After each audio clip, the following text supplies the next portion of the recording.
कल हमने पहले केपलर्स के ऊपर कुछ लॉस जो लॉस थे उसके ऊपर 4 क्वेश्चन हमने सॉल्व किए और जस्ट हमने फ्री फॉल को समझना स्टार्ट किया था कि अर्थ के ऊपर आप कोई पत्थर पत्थर उछालते हो तो पत्थर तो अर्थ की तरफ अट्रैक्ट होकर वापस आता है, पर अर्थ ऊपर अपने आप राइज नहीं होती। उसका हमने रीजन पढ़ा था, क्योंकि अर्थ का मास बहुत ज़्यादा होता है और पत्थर का मास कम होता है। ठीक है, उसका नेक्स्ट टॉपिक था हमारा फ्री फॉल। मैंने आपको जस्ट बताना स्टार्ट किया था, मैंने आपको होमवर्क भी दिया था भाई आप गैलीलियो ने क्या किया था और रॉबर्ट बॉयल ने क्या एक्सपेरिमेंट किया था, वो मैं आपको कहा था पढ़ने के लिए। कोई बताएगा गैलीलियो ने क्या एक्सपेरिमेंट किया था? जो ये देखो सेकंड बिल्डिंग आपको दिख रही है, ये मिस्टर गैलीलियो है।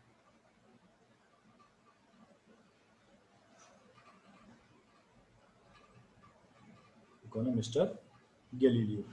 इन्होंने कुछ एक्सपेरिमेंट किया था, लीनिंग टावर ऑफ पीसा, पीसा जगह है, उन्होंने इसके ऊपर खड़ा होकर कुछ एक्सपेरिमेंट किया था। बताइए क्या था एक्सपेरिमेंट?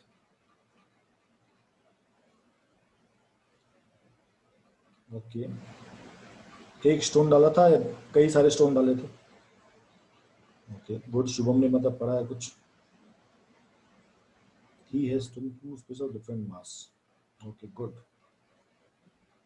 बाकी लोग 2-3 लोग रिप्लाई कर रहे हैं।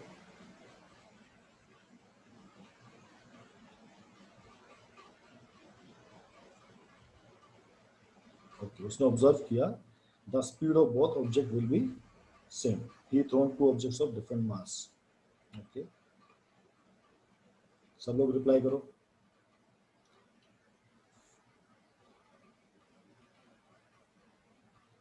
तो कल हमने पहले फ्री फॉल पढ़ा था। फ्री फॉल किसको कहते हैं? कि जब कोई बॉडी स्पेस से या एटमॉस्फेयर से अगर अर्थ की तरफ अट्रैक्ट होकर वापस आती है, उसके ऊपर ग्रेविटेशन फोर्स के अलावा और कोई फोर्स अगर एक्ट नहीं करता, हम एयर का रेजिस्टेंस फोर्स भी जीरो मान लेते हैं कि भाई वो भी काम नहीं कर रहा, केवल कौन काम कर रहा है? ग्रेविटेशनल फोर्स ऑफ अर्थ अगर ये काम कर रहा है, तो अगर कोई ऑब्जेक्ट ऊपर से नीचे गिरेगा तो क्या उसको हम क्या बोलते हैं? Free fall. ये फ्री फॉल की डेफिनेशन है, the falling of a body from A height towards the earth under the gravitational force, no other force acting on it is called as free fall, ये बोला जाता है। ठीक है, अब जब ऐसा बोला गया तो सोचा भाई कोई भारी आदमी ऊपर से कूदे और एक पतला आदमी ऊपर से कूदे, तो जब दोनों धरती पर टकराएंगे तो भाई पहले कौन टकराएगा? तो लोग क्या सोचते थे, भाई जो मोटा होगा या भारी होगा या जिसमें मास ज्यादा होगा वो नीचे गिरेगा। पर गैलीलियो अंकल ने क्या कहा, नहीं भैया ऐसा नहीं है। उसको कैसे समझा? वो इस मीनार के ऊपर चढ़ गया, लीनिंग टावर ऑफ पीजा के ऊपर। उसने क्या किया, एक बड़े मास का ऑब्जेक्ट लिया और सेम चीज उसने एक छोटे मास का लिया। समझो एक का वजन 100 kg और एक का वजन जस्ट 1 kg। उसमें दोनों को एक साथ ही ऊपर से नीचे छोड़ दिया। तो जो ऑब्जर्व हुआ, देखो काफी लोग नीचे आप देख रहे हो ऑब्जर्वेशन के लिए, क्योंकि पहले कुछ जब ये लोग एक्सपेरिमेंट करते थे तो बड़ा रिवोल्ट होता था, ऐसा नहीं हो सकता। जैसे कोपरनिकस या किसी ने कहा था भाई अर्थ सन का चक्कर लगाती है, नहीं ऐसे कैसे हो सकता है, सुक्रोत ने कहा था, तो काफी बड़ा रेजिस्टेंस होता। तो ये एक्सपेरिमेंट पब्लिक के सामने दिखाते थे कि भैया देखो, मैं ऊपर से एक साथ 100 किलो का वजन फेंकता हूँ और 1 किलो का वजन फेंकता हूँ, आप लोग खुद देखो भाई नीचे पहले कौन टकराएगा। ठीक है, तो इसलिए इसको क्या फाइंडिंग मिला, the acceleration of object falling freely, freely की बात, ऊपर उसने फेंका नहीं है, ऊपर से उसने जस्ट छोड़ा है, अपने हाथ से जस्ट छोड़ दिया। Falling towards the earth does not depend on the mass of the object. हम इसको प्रूफ भी करेंगे, तो इसको न्यूटन अंकल ने प्रूफ किया था। ठीक है, तो क्या कहा गया कि जब भी कोई ऑब्जेक्ट ऊपर से नीचे गिरेगा वो मास के ऊपर डिपेंडेंट नहीं करेगा। क्या नहीं डिपेंडेंट करेगा? उसका एक्सेलरेशन, कि वो किस स्पीड से, वो कितने एक्सेलरेशन से जमीन के ऊपर गिरने वाला है, वो किसके ऊपर डिपेंड नहीं करेगा? मास के ऊपर डिपेंड नहीं करेगा। 1000 किलो का फेंक दो, 1 ग्राम का फेंक दो, दोनों सेम स्पीड से नीचे आएंगे और जमीन पे उसी टाइम पे टकराएंगे। सबको clear? is totally depend on the gravitational force, not on the mass of the object. ये लॉजिक सबको क्लियर होना चाहिए दिमाग में, ठीक है। आगे भी सेम वही स्टेटमेंट, ये स्टेटमेंट जो मैंने लिखे हैं ये आप नोट कर सकते हो, इंपॉर्टेंट स्टेटमेंट्स हैं। The acceleration produced in the free falling body is same for all bodies and it does not depend on the mass of the falling body. आपको जो स्टेटमेंट अच्छा लगता है आप इसको नोट कर सकते हो, ठीक है जी। अब क्या हुआ, अब एक आदमी ने एक्सपेरिमेंट किया, उसने क्या किया, एक पंख ले लिया, पंख मतलब एक छोटा सा फीदर, किसी पक्षी का फीदर ले लिया और एक हथौड़ा ले लिया, हैमर। उसने क्या किया, दोनों को ऊपर से फेंका। उसने क्या बोला, अरे हथौड़ा तो पहले गिर रहा है। इसने गैलीलियो ने क्या कहा, भाई ऊपर से अलग अलग मास के फेंक दो, दोनों एक साथ नीचे गिरेंगे। पर इस केस में क्या हुआ, हथौड़ा पहले गिरा, पंख नीचे लेट गिरा। जैसे आपको एक फोटो दिखाता हूं, ये देखो,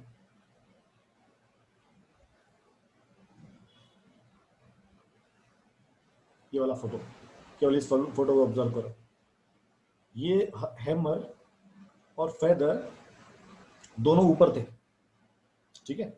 उसने ऊपर से दोनों को छोड़ा, तो क्या हुआ, हैमर जल्दी नीचे आ गया, पंख अभी भी धीरे धीरे नीचे आ रहा है। उसने बोला भाई गैलीलियो ने तो गलत बोला है, ठीक है। तो फिर ये दूसरे साइंटिस्ट हुए, इनका नाम क्या था, रॉबर्ट बॉयल। ये आपको नाम याद है तो बहुत अच्छा। ऊपर किसकी फोटो है, गैलीलियो अंकल की है, गैलीलियो गैलीलाई, इसका नाम है जी, ठीक है ना। और ये कौन थे, रॉबर्ट अंकल। तो इसका एक्सप्लेनेशन बाद में रॉबर्ट अंकल ने क्या दिया, भाई हैमर नीचे क्यों जल्दी आया और ये फेदर लेट क्यों आया। आप बताओ क्या हुआ होगा, आपका दिमाग क्या कहता है कि हैमर नीचे आ गया और पंख अभी तक हवा में है या बहुत लेट आया। जबकि गैलीलियो ने क्या बोला था, भाई किसी भी कोई मास ले लो, किसी भी ऑब्जेक्ट का मास ले लो, दोनों एक साथ नीचे गिरेंगे, बिकॉज ऑफ द मास। मास तो रीजन नहीं है, प्रेशर ऑफ एयर भी नहीं कह सकते। शुभम ने एकदम सही पढ़ा है, that is due to resistance of the air, ठीक है। ये रेजिस्टेंस ऑफ द एयर हुआ, क्योंकि देखो दिखने में हैमर का मास बड़ा है, ठीक है। हैमर का मास किससे बड़ा है, फेदर से बड़ा है, मास बहुत ज्यादा है। बट आप अगर आप ऑब्जर्व करोगे, volume of feather is much greater than hammer के वॉल्यूम से। क्यों, क्योंकि जो फेदर है उसका जो एक एक पार्ट है, उसके अंदर जो बीच में हवा है, उसका वॉल्यूम बहुत बढ़ गया है। और दूसरा क्या हुआ कि एयर इसके अंदर जब जाएगी एक रेजिस्टेंस देगी, जो एयर का रेजिस्टेंस होता है ना, वो क्या करेगा, इस पंख को नीचे आने में डिले करेगा। हमने क्या पढ़ा था, फ्री फॉल। फ्री फॉल का मतलब क्या है, उसके ऊपर कोई और फोर्स काम नहीं करना चाहिए।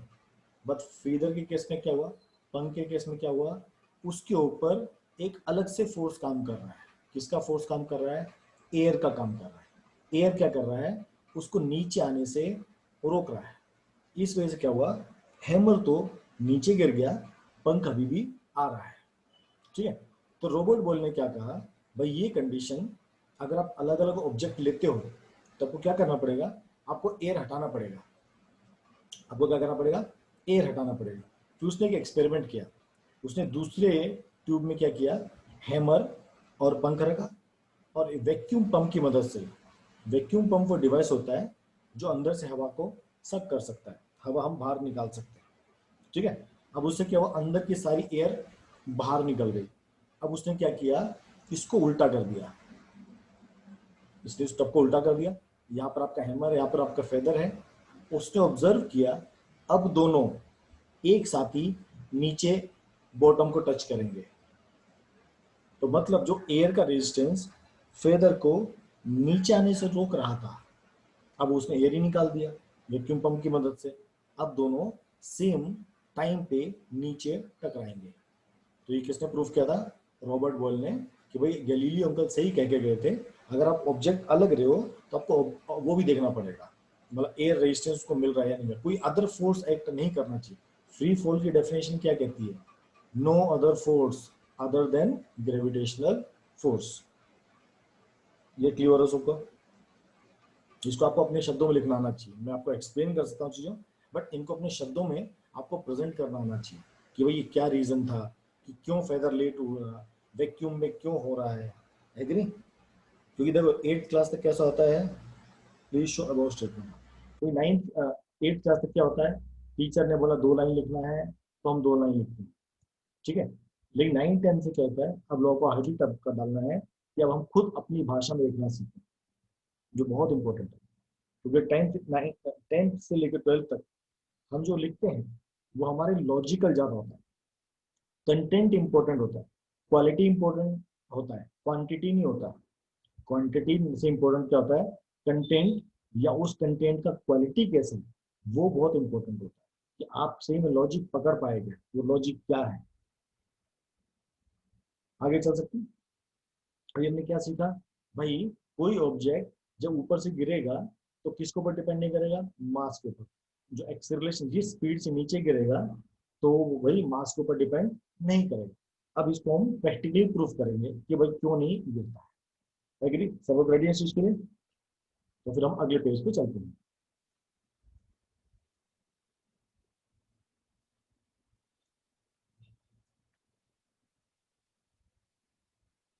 यस।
हाँ बच्चों लोग, एक कॉल आ गया था, एक कॉल आ गया था बच्चा।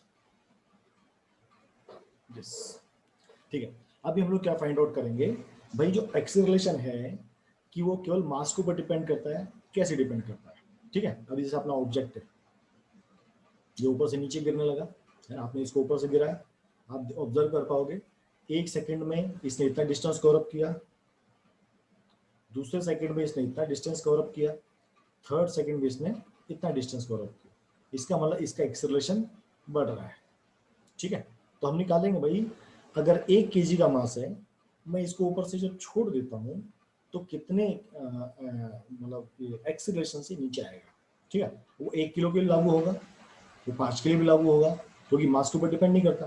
तो उनको प्रूफ करना है कि भाई एक्सेलरेशन ऑफ ग्रेविटी होता है, जो एक्सेलरेशन ऑफ ग्रेविटी होता है जिसको हम स्मॉल जी से रिप्रेजेंट करते हैं। ग्रेविटेशन में देखो 2 जी होते हैं, एक होता है बड़ा जी, इसको हम क्या बोलते हैं, यूनिवर्सल ग्रेविटेशनल कांस्टेंट, याद रखना। ठीक है। ये ऑल ओवर यूनिवर्स, मतलब अकॉर्डिंग टू अवर साइंटिस्ट ये सेम रहता है, जिसकी वैल्यू क्या होती है 6.67 इंटू 10⁻11 न्यूटन मीटर पर केजी स्क्वायर। ग्रेविटेशन एक जी और होता है जिसको हम स्मॉल जी कहते हैं, इसको कहते हैं एक्सेलरेशन ड्यू टू ग्रेविटी। ये एक्सेलरेशन जो हमारा ए होता था ना, जब हमने मोशन पढ़ा था, सेम ये एक्सेलरेशन ड्यू टू मोशन था।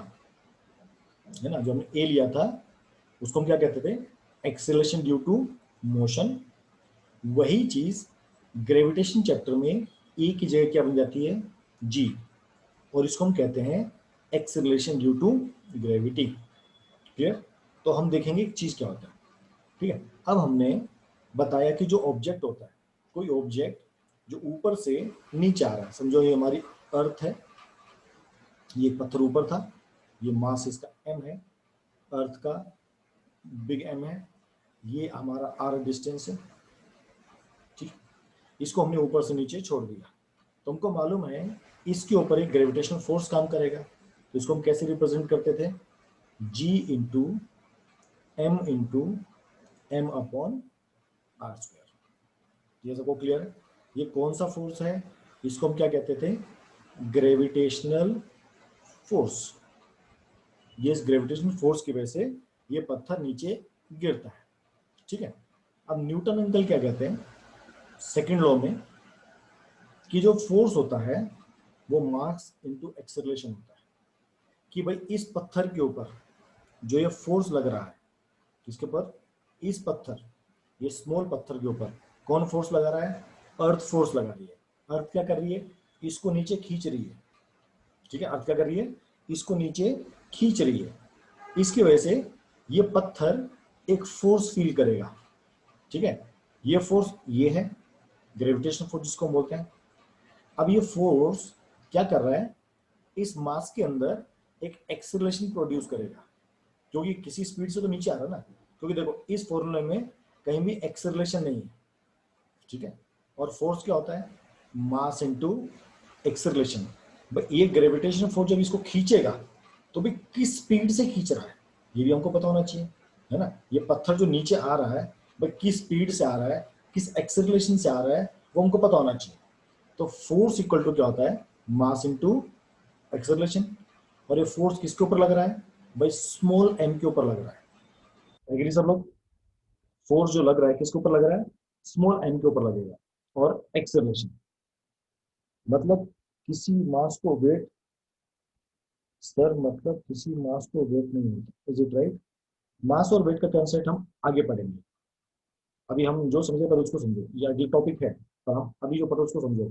इंपॉर्टेंट चीज है, ध्यान से समझो। ठीक है ना, वापिस बता तो, अर्थ को, अर्थ क्या कर रही है, इस पत्थर को अपनी तरफ खींच रही है। किससे खींच रही है, एक ग्रेविटेशनल फोर्स से इसको अपनी तरफ खींचने की कोशिश कर रही है। तो जब खींचेगी तो वो क्या करेगा, वो एक स्पीड से नीचे आएगा। तो उस स्पीड या उस हम एक्सेलरेशन को निकालने की कोशिश कर रहे हैं, वो एक्सेलरेशन कितना होगा। ठीक है, अब इसको मैं लिखते F equal to mass into acceleration.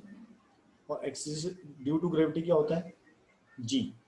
इसको हम कैसे लिख सकते हैं, F equal to M into G. ये सबको क्लियर है, यहां तक किसी को डाउट?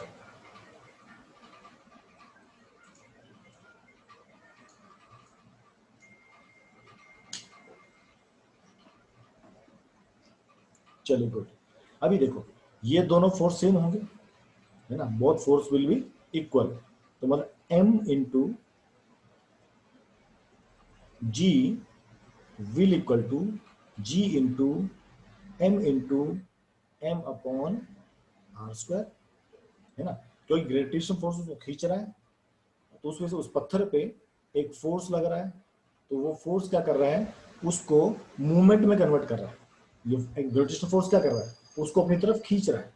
उससे क्या हुआ, उसके अंदर एक मोशन पैदा हो गया। तो हमको मोशन की इक्वेशन भी लगानी पड़ेगी। तो मोशन की इक्वेशन में क्या होता है, force equal to mass into acceleration. क्योंकि इस ग्रेविटेशनल फोर्स की वजह से क्या हुआ, ऑब्जेक्ट ने मूव करना स्टार्ट किया। तो वो क्या हो गया, m इंटू जी। तो देखो ये यहाँ पर m है, ये दोनों कैंसिल हो गया। तो जो ये g है, मतलब जो एक्सेलरेशन ऑफ ग्रेविटी, मतलब कितनी स्पीड से या कितने एक्सेलरेशन से जो ऑब्जेक्ट नीचे गिरेगा, वो किसके ऊपर डिपेंड करेगा, g into M upon are square. मतलब किसके ऊपर डिपेंड करेगा, ग्रेविटेशनल कांस्टेंट। वो किसके ऊपर डिपेंड करेगा, मास ऑफ अर्थ। वो किसके ऊपर डिपेंड करेगा, रेडियस ऑफ अर्थ।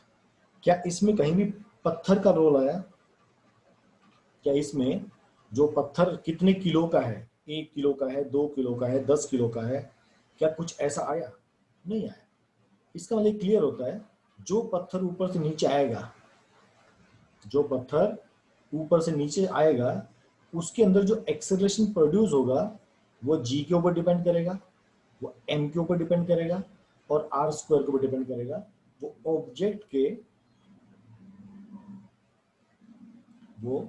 ऑब्जेक्ट के मास के ऊपर बिल्कुल भी डिपेंड नहीं करेगा। 100 किलो का पत्थर ऊपर से फेंको, 1 किलो का पत्थर ऊपर से फेंको, मतलब छोड़ दो, फ्री फॉल होना चाहिए। फ्री फॉल की हम बात कर रहे हैं, तो क्या हुआ, वो नीचे गिरेगा। ये नो नो मतलब क्या, समझे या नहीं समझे?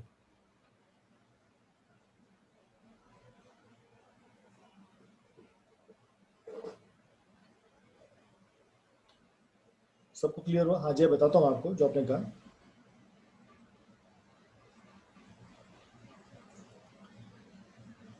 हाँ, विजय ने तो ये कहा था कि जैसे हमारा अर्थ है, ऊपर से एक पत्थर नीचे आ रहा, मतलब ये पत्थर ऊपर है, अभी मान लो ये अर्थ है, इसका मास m है, इसका मास स्मॉल m है, ठीक है।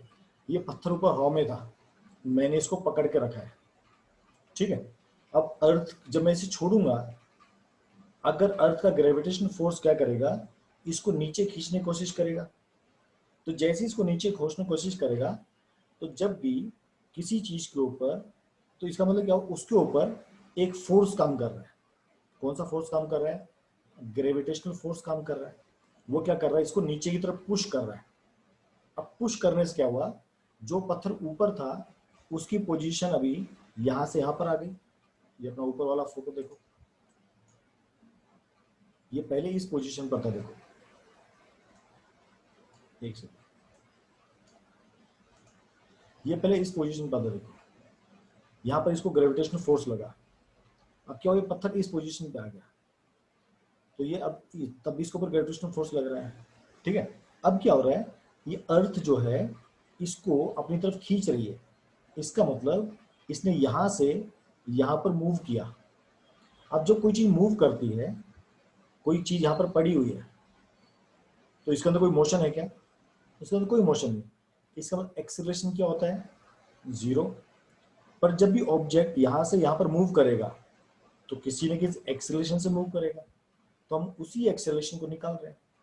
तो न्यूटन अंकल ने क्या कहा था, फोर्स इक्वल टू क्या होता है, मास इंटू एक्सेलरेशन। इसको एम इंटू ए कहते हैं, जो आप लोगों ने सेकंड में पढ़ा, सेकंड चैप्टर में पढ़ा था। न्यूटन के तीनों लॉ हम सेकंड चैप्टर में पढ़ते हैं, अगर आपने टॉपिक अटेंड ना किया हो तो मैंने कहा जब ग्रेविटेशन होता है, इस ए को जी की फॉर्म में लिखा जाता है। ए कब लिखते हैं? Acceleration due to motion. कब? जब अर्थ के ऊपर ऑब्जेक्ट का ये मोशन देखते हैं, हॉरिजॉन्टल मोशन। यहाँ पर मोशन कौन सा है? वर्टिकल मोशन है। तो ये सिंपल याद रखो, जब हॉरिजॉन्टल मोशन होता है, एक्चुअली मोशन 3-4 टाइप के होते हैं। एक मोशन होता है हॉरिजॉन्टल मोशन, कि आपकी सड़क के ऊपर गाड़ी चल रही है, ठीक है। एक मोशन कौन सा हो गया, ये वाला वर्टिकल वाला, कोई चीज ऊपर से नीचे गिर रही है। एक मोशन और होता है, कौन सा मोशन, आप लोगों ने खेला होगा, आप यहाँ पर खड़े हो, आपने ऐसा भेजा, ऐसा आपने ऊपर फेंका और ये नीचे ऐसे गिर गया, इसको कहते हैं प्रोजेक्टाइल मोशन। ऐसे कई टाइप के मोशन, लीनियर मोशन में पढ़ा था, है ना, हमने पिस्टन टाइप का मोशन पढ़ा था, हमने रेसिप्रोकेटिव टाइप के मोशंस पढ़े थे। ऐसे कई टाइप के मोशंस होते हैं। तो जो वर्टिकल मोशन का जो एक्सेलरेशन होता है उसको क्या बोलते हैं? एक्सेलरेशन ड्यू टू ग्रेविटी, क्योंकि वहां पर ग्रेविटेशनल फोर्स काम करता है।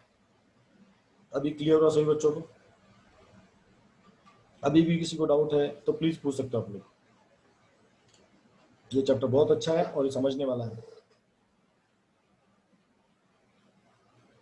क्योंकि ये चैप्टर 10th में नहीं आएगा, ये डायरेक्ट 11th क्लास में आएगा। इसलिए आज अगर इसके कंसेप्ट आपके क्लियर है, ये आपको 11th क्लास में बहुत हेल्प करेगा। चलिए गुड। तो अभी हमने क्या पढ़ लिया? ओके, हो सकता है मीटिंग एंड हो जाए, मैसेज आ रहा है मेरे को, ठीक है, मैं वापस आपको मैसेज रिटर्न भेज दूंगा, ठीक है, अगर मीटिंग बंद होता है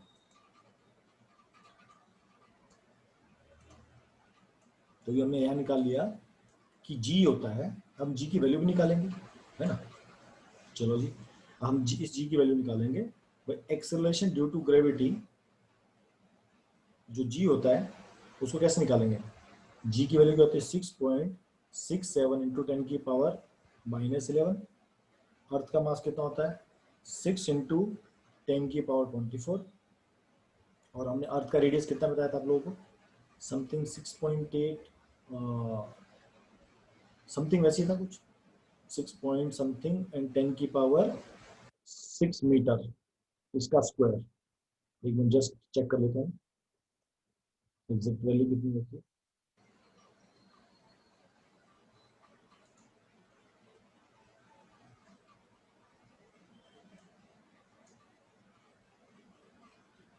तो द रेडियस ऑफ अर्थ हमको दिया है 6.3। ओके 6.3, उसको आप 6.4 भी ले सकते हो, इंटू 10⁻3 6 मीटर, हाँ बाकी 6 का स्क्वायर। ठीक है, अब जी का वैल्यू निकालेंगे। तो ये आपका हो गया 6.67 इंटू 6/6.4 इंटू 6.4 इंटू 10⁻11 इंटू 10⁻24 और नीचे आ जाएगा 10⁻12। हमने नॉर्मल वैल्यूज को एक साथ लिख लिया और पावर की वैल्यू को एक साथ लिख लिया। देखो ये इससे कट होगा, तो इसको कट करेंगे तो 12 बचेगा, यहाँ 10⁻11 और यहाँ 10⁻12, तो कितना बचेगा? केवल 10 बचेगा। इसको जब आप सॉल्व करोगे तो आपका कितना आ जाएगा? 98 आएगा, पॉइंट 98 आएगा इंटू 10⁻1 बचेगा।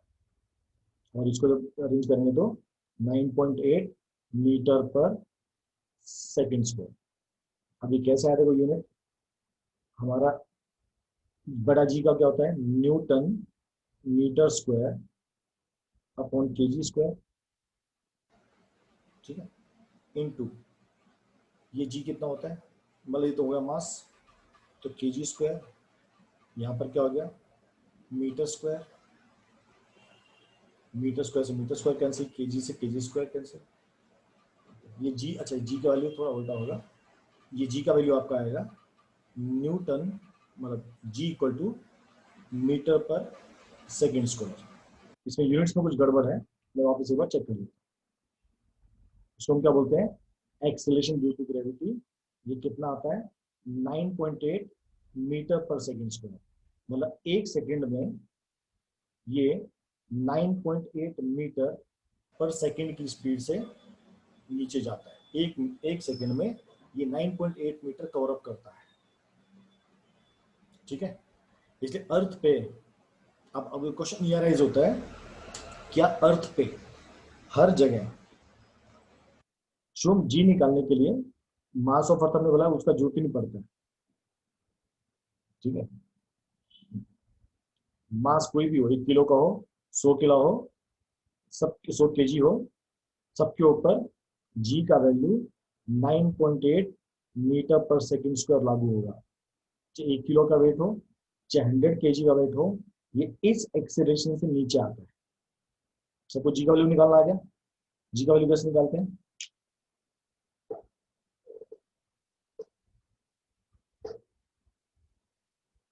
इसको डाउट तो नहीं?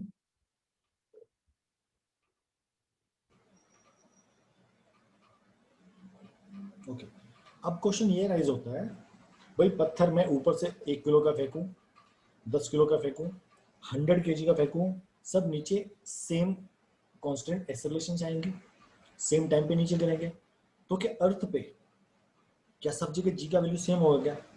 आप बताइए, क्या पूरी अर्थ पे, अर्थ सरफेस की बात करें, केवल हम सरफेस की बात कर रहे हैं, बाकी चीज बात नहीं, अर्थ क्रस्ट जो जिसके ऊपर हम खड़े हैं, क्या पूरी अर्थ पे हर जगह जी का वैल्यू सेम होगा या नहीं होगा? अगर होगा तो 1 टाइप करो, नहीं होगा तो 0 टाइप करो।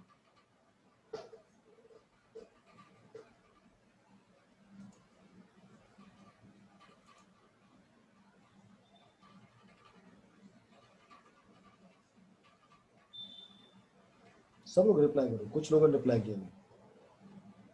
अगर आपको लगता है कि हर जगह सेम रहेगा, 1 लिखो। और आपको लगता है सेम नहीं होगा, तब 0 लिखो।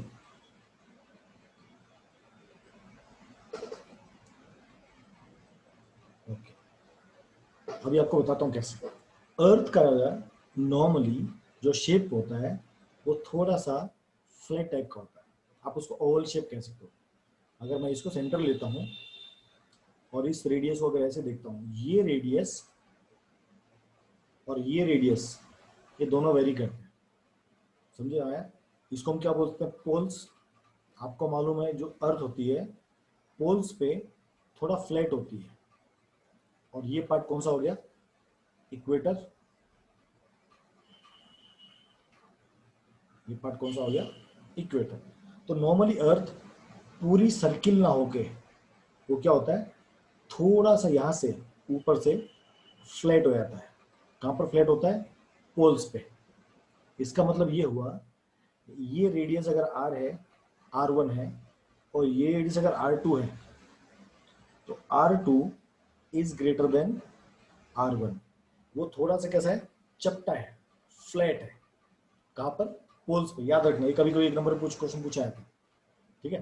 पोल्स पे अर्थ थोड़ी चपटी है और इक्वेटर की तरफ थोड़ी फैली हुई है, थोड़ी लेंथी ज्यादा है। इसका मतलब हुआ जो r2 है इज ग्रेटर देन r1। तो मेरा क्वेश्चन आपसे ये है कि एक्सेलरेशन ऑफ ग्रेविटी, जिसको हम जी कहते हैं, वो पोल्स पे ज्यादा होगी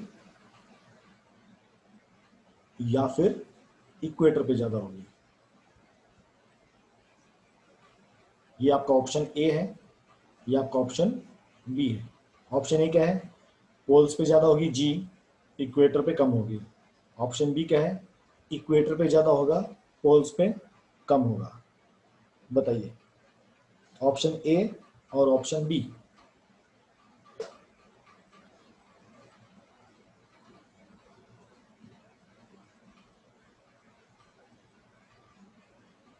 ओके, मैक्सिमम लोग ए के फेवर में। वाह, गुड। डबल ए भी लिख रहे हैं।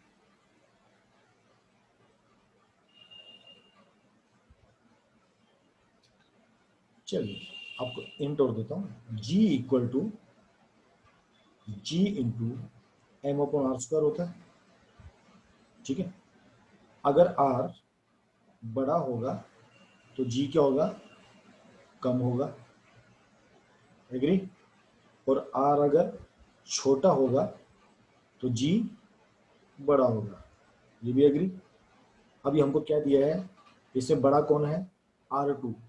R2 मतलब इक्वेटर का बड़ा है, पोल्स का छोटा है। तो अगर R बड़ा है मतलब इक्वेटर का बड़ा, ये किसका हो गया? इक्वेटर। ये कौन हो गया? पोल। तो ये कौन हो गया? इक्वेटर। ये कौन हो गया? पोल। समझे भी आप लोग? तो राइट आंसर बताइए क्या होगा? जी किस केस में ज्यादा होगा? तो आप लोगों ने एकदम सही प्रेडिक्ट किया था, ए आपका आंसर करेक्ट होगा। क्योंकि अगर आर आपका बड़ा है, रेडियस अगर बड़ी है, तो जी कम होगा, और जब रेडियस छोटी होगी तो जी थोड़ा बड़ा होगा। पर ये वेरिएशन ज़्यादा बड़ा नहीं होता, याद रखना, ये वेरिएशन ज़्यादा बड़ा नहीं होता। ये नॉर्मली 9.8 से लेके 10 तक रहता है। कितना होता है? 9.8 मीटर पर सेकेंड स्क्वायर से लेके 10 मीटर पर सेकेंड स्क्वायर होता है। जब हम क्वेश्चन सॉल्व करेंगे तो जी का वैल्यू नॉर्मली ये लिया जाता है, 9.8 मीटर पर सेकेंड स्क्वायर। कई बार आपको क्वेश्चन मेंशन होता है, you can take value of ji as 10 metre पर सेकेंड स्क्वायर। उस केस में आप 10 का जी का वैल्यू 10 मीटर पर सेकेंड स्क्वायर ले सकते हो। इससे कैलकुलेशन थोड़ा इजी हो जाता है, क्योंकि 10 से सॉल्व करना इजी है, 9 10 पॉइंट से थोड़ा सा डिफिकल्ट होता है। एग्री सब लोग? है सबको समझे कि पोल्स मतलब अर्थ के ऊपर ही जी की वैल्यू में थोड़ा वेरिएशन है। आगे चल सकते हैं कंसेप्ट में? सबको अच्छा लग रहा है अर्थ के बारे में जान के?